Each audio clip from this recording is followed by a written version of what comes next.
My name is Merel. I'm based in Rotterdam. And what I do is I work in the public space, obviously, and I stage interventions with an audience in which I question and a lot of times disrupt certain systems or political or social dynamics. I go to visit a lot of spaces, public spaces, but also institutions or other venues. And what we do is we look at what is going on there and how does it influence our behavior and who is present there, who is not present there. And we always try to disrupt these dynamics. Yeah. So I signed up for this residency because for me it was the perfect opportunity to be able to do a research in the public space because basically this is what I need in order to develop a work because I never work inside.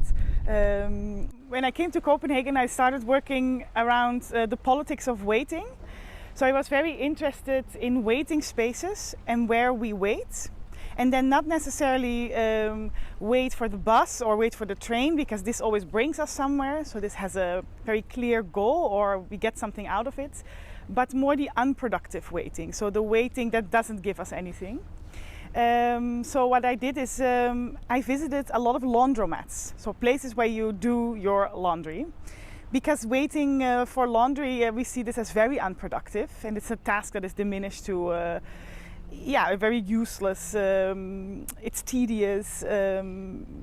So what do we do while we wait for this laundry? And this is a question I started asking the people in the laundromat. So what do you do while waiting for your laundry? And at a certain moment I started to ask, can we wait together? So I would approach people and ask, shall we wait together? And they did this with me. And then we would talk about politics. So my idea was to, how can this waiting together also be a potential political space in which we can have a conversation about what happens in our lives or what we complain about or what we need or and very soon I spoke with a lot of females and very soon it shifted to me only approaching females because I realized we're doing this household labor, this folding, this laundry, waiting for these machines to be done.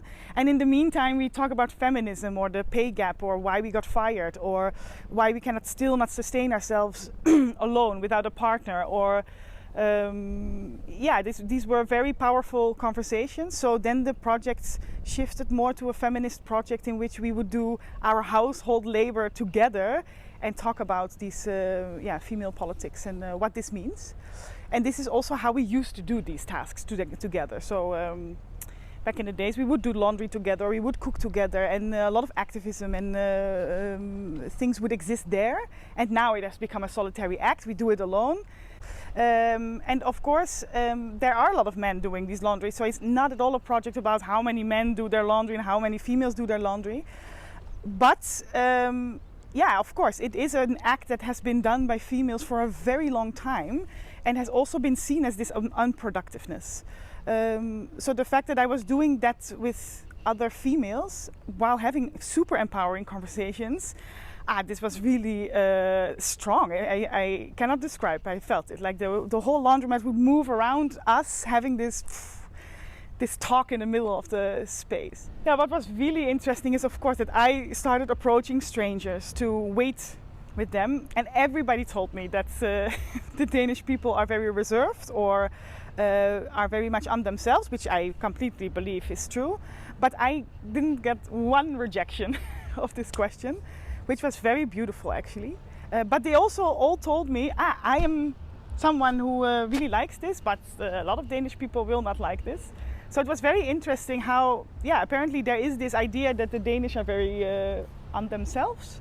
They think themselves this as well, but I have experienced something completely different, that people were very open and very heartwarming and very much willing to share or talk with me about what keeps us busy.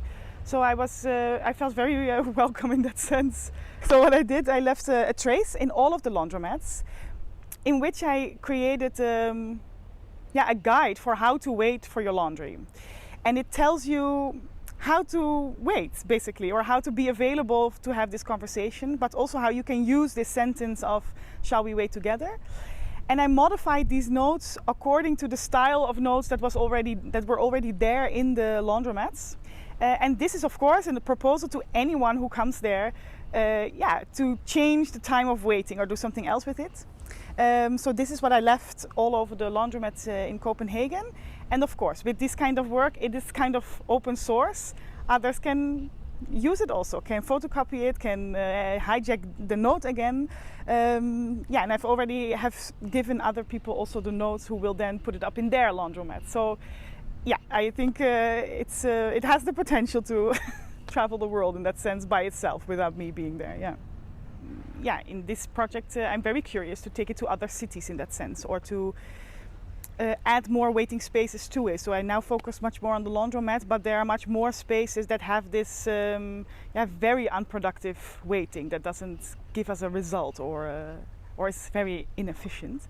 I think that this my instructions in that sense apply to many waiting situations. So what for me was a very big revelation is that I can only develop this kind of work by just doing it.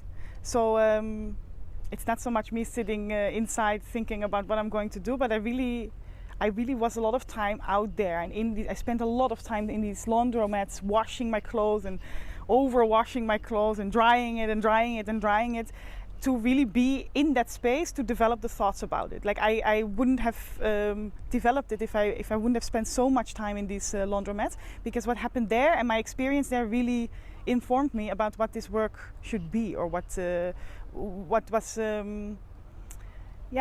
the research about for me, what was the most exciting part of this research. For example, this shift to it is a project in which I should approach females, or that is what makes me feel very good about it. So I think that I already knew that I was working like this, but here I completely trusted that. So that was this is a really big thing to experience.